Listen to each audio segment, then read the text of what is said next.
Bismillahirrahmanirrahim. Assalamualaikum warahmatullahi wabarakatuh. Pemirsa yang dirahmati Allah, marilah kita simak ceramah dari Buya Syakur Yasin dengan tema hikmah pelajaran dari kisah Nabi Musa dan Nabi Khidir. Sebelumnya marilah kita bersolawat terlebih dahulu. Allahumma sholli ala Sayyidina Muhammad wa ala ali Sayyidina Muhammad. Marilah kita doakan semoga almarhum Buya Syakur Yasin diberikan tempat terbaik di sisi Allah Subhanahu wa Ta'ala. Amin ya Rabbal Alamin. Saya ingin menjelaskan salah satu surat yang paling termasyhur di alam dunia yang selalu dibaca pada malam Jumat. Apa tuh? Yasin, terus Al-Waqi'ah, terus Kahfi, betul. Tabarok. Nah, itu 4 surat ini yang paling rutin dibaca orang se-alam dunia. Sampai saya selama di Irak, selama di Syria, selama di Libya, selama di Tunisia, ya, itu memang tradisi semacam itu hampir menyeluruh, dibaca surat itu. Nah,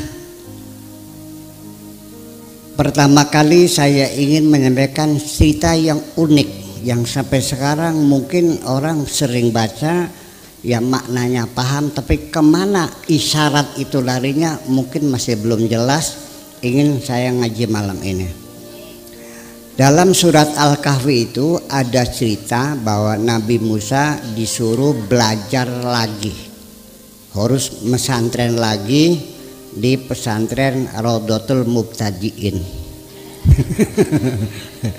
Iya, di situ berguru. Karena gara-gara beliau agak sombong, merasa dirinya yang paling pintar.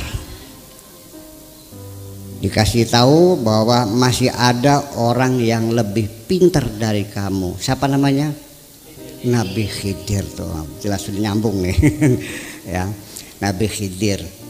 Setelah beliau datang, ditanya, "Ada apa?" "Saya mau mesantren di sini."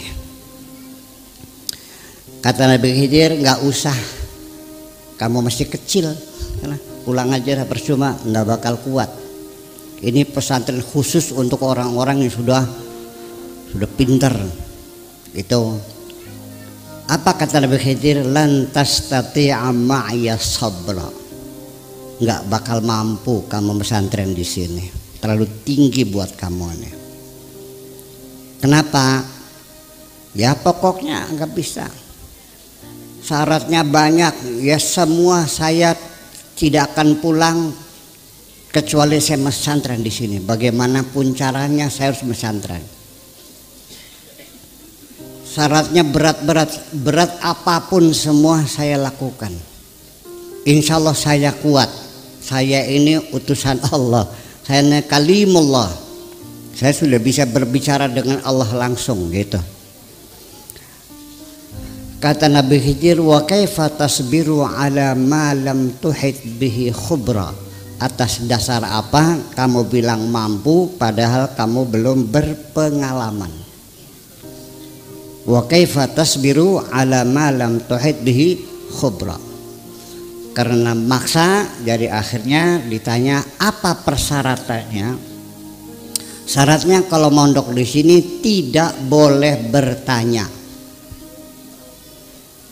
Tunggu saja, nanti aku yang akan menjelaskan. La tas'alni hatta uhditsa laka khubra. Nanti aku ceritakan, tapi sementara belajar kamu tidak boleh bertanya. Kata Nabi Musa, "Kun ma syaratnya gampang pisan kun mah. Kecil iwil-iwil itu mah namanya."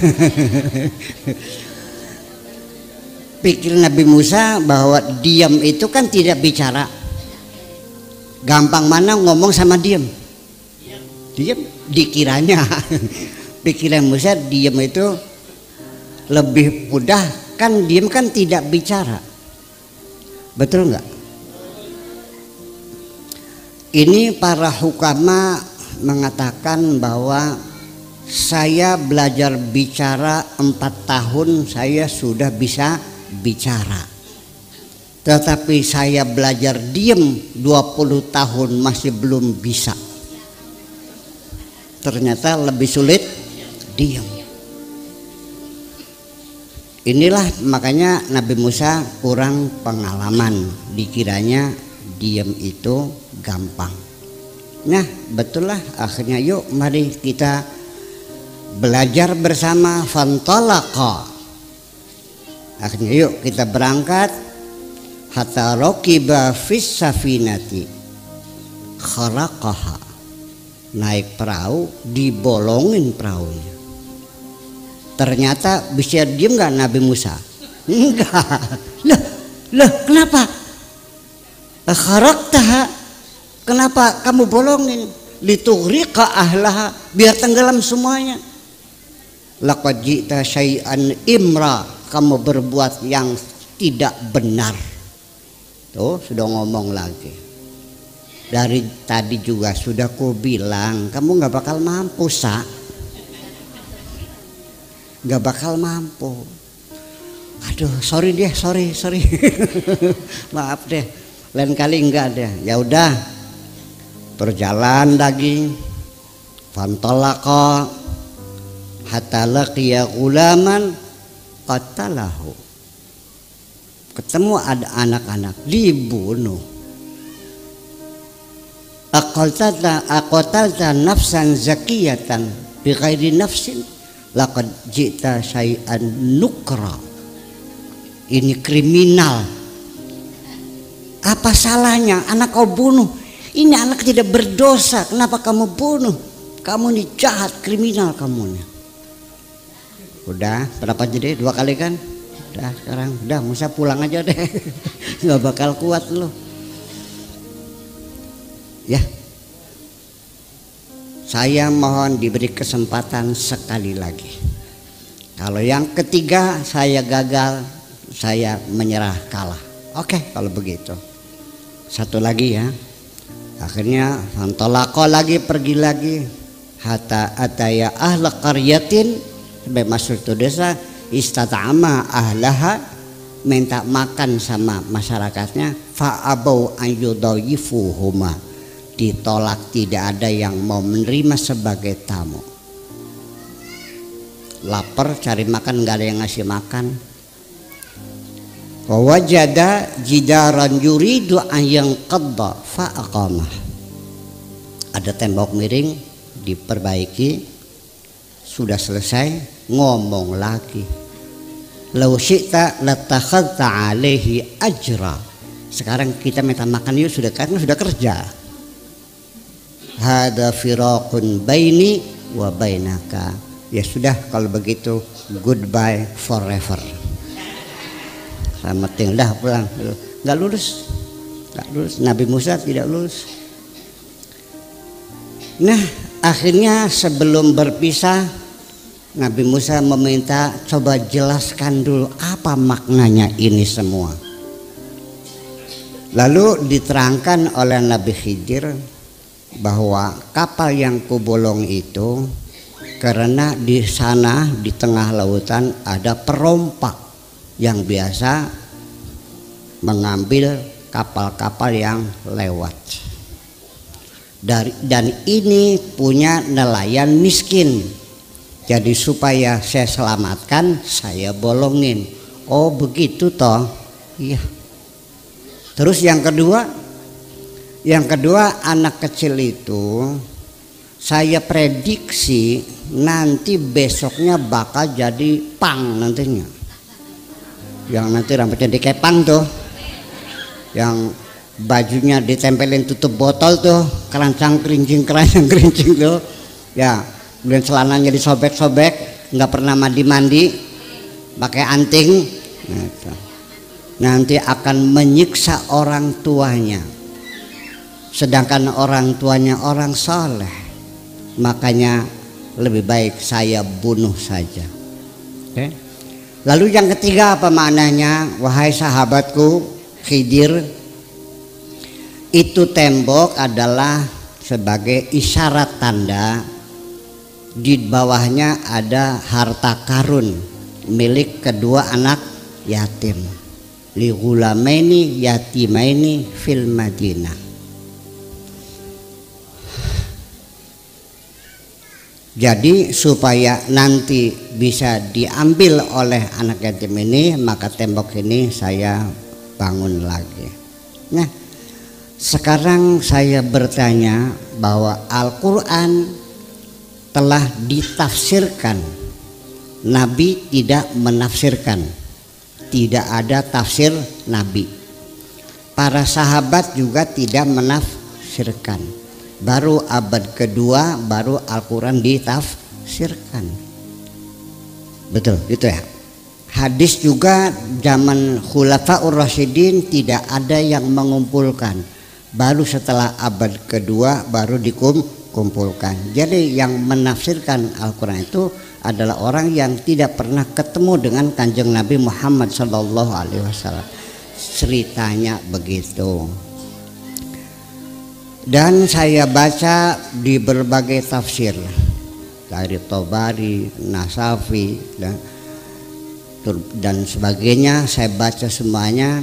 Dan ternyata mungkin orang desa pesantren juga mungkin nggak paham nih.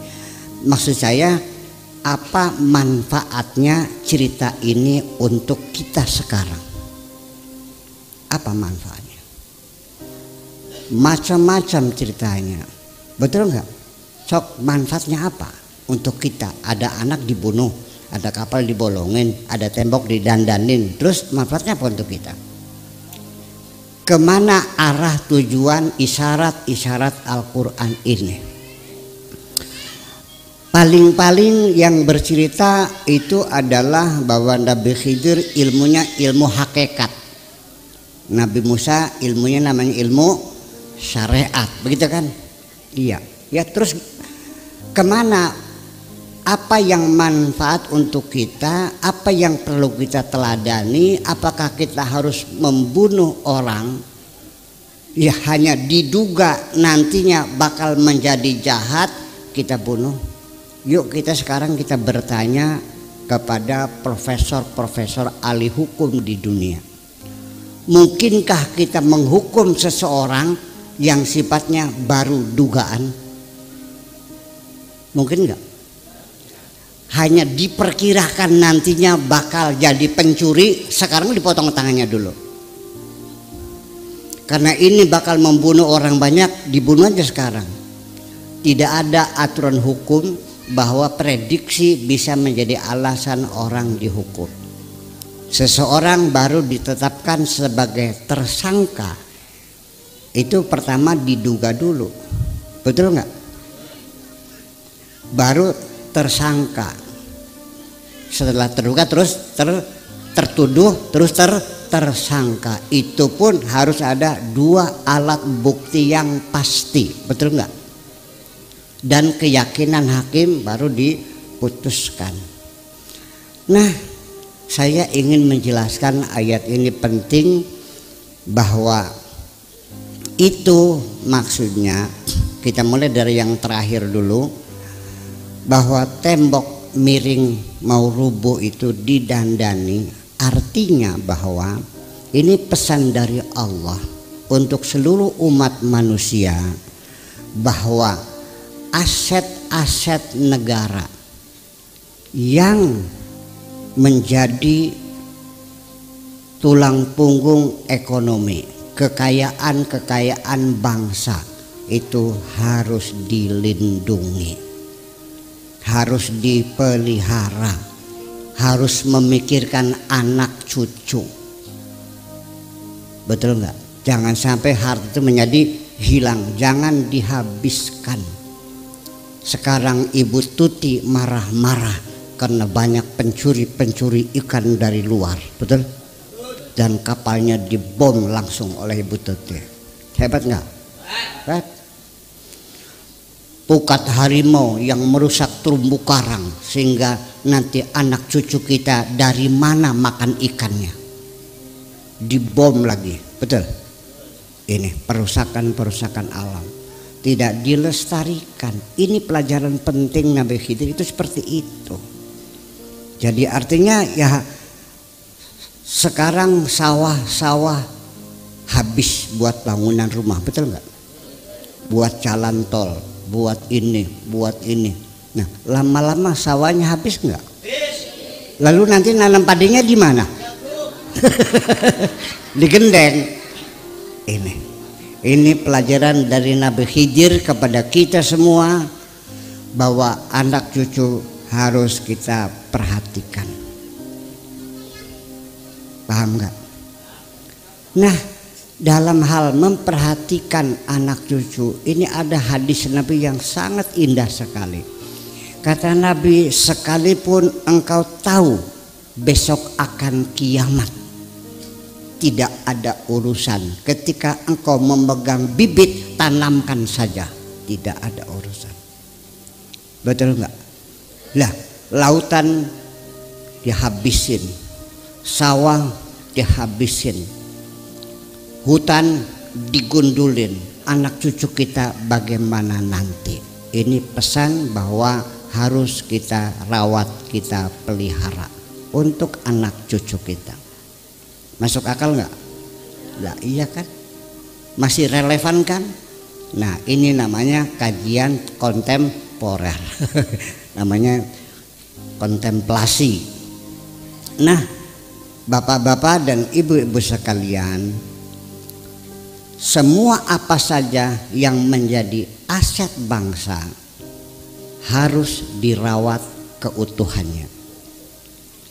Sekarang kalau ada pabrik yang menyerap tenaga kerja 10.000 orang, yang punya mati, dibagi waris atau tidak? Nah, pertanyaan ini yang menjadi persoalan.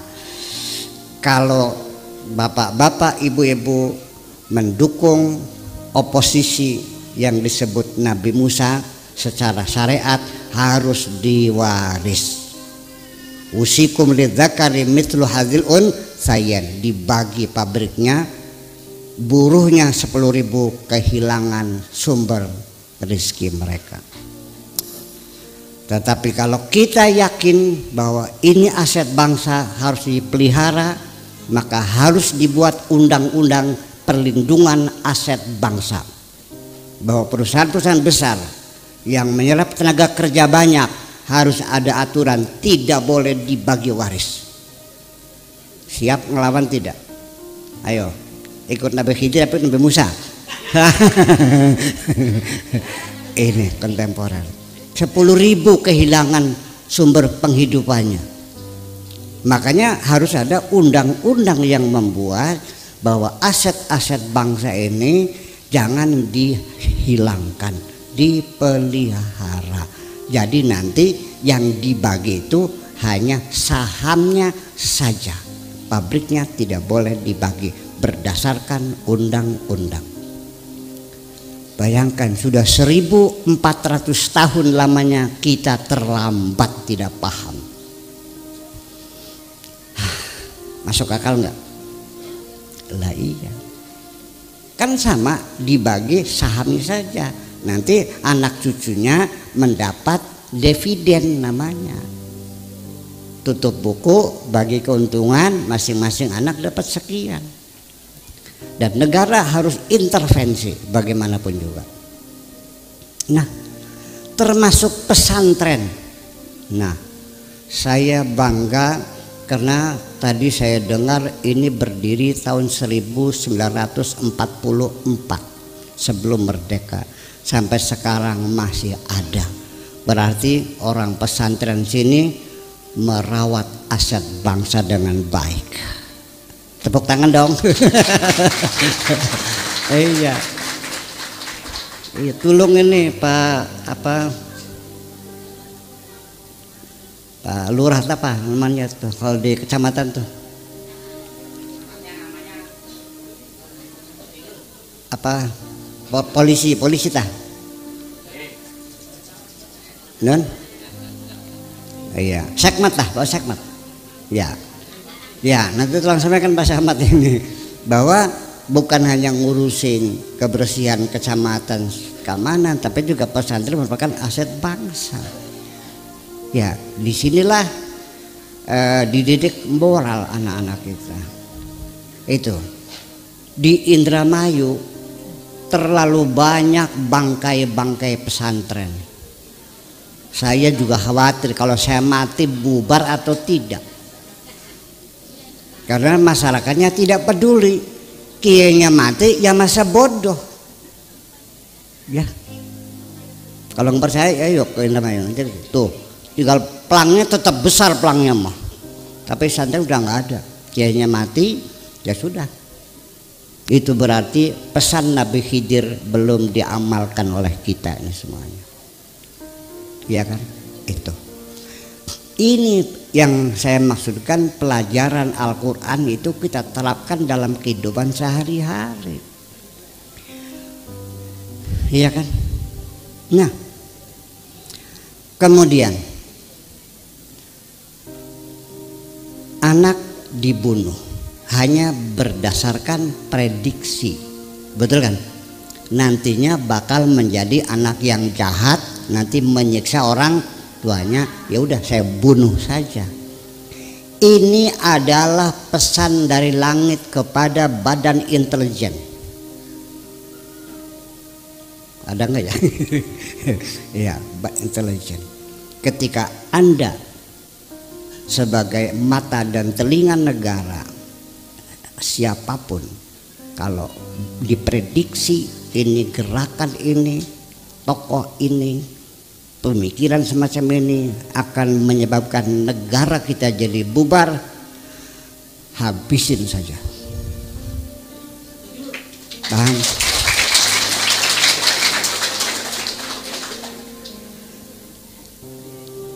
Paham betul? Iya. Daripada nanti setelah berkembang besar kita tidak bisa menyelesaikannya. Sejak masih kecil cepat habisin aja udah. Asal jangan ketangguhan.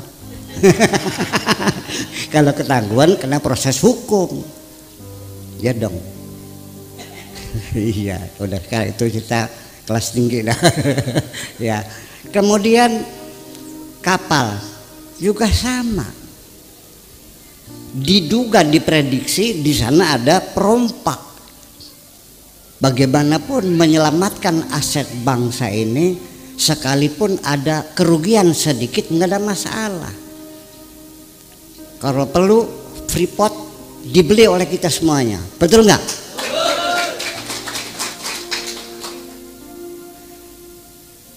Jadi Al-Quran masih bisa dipakai nggak?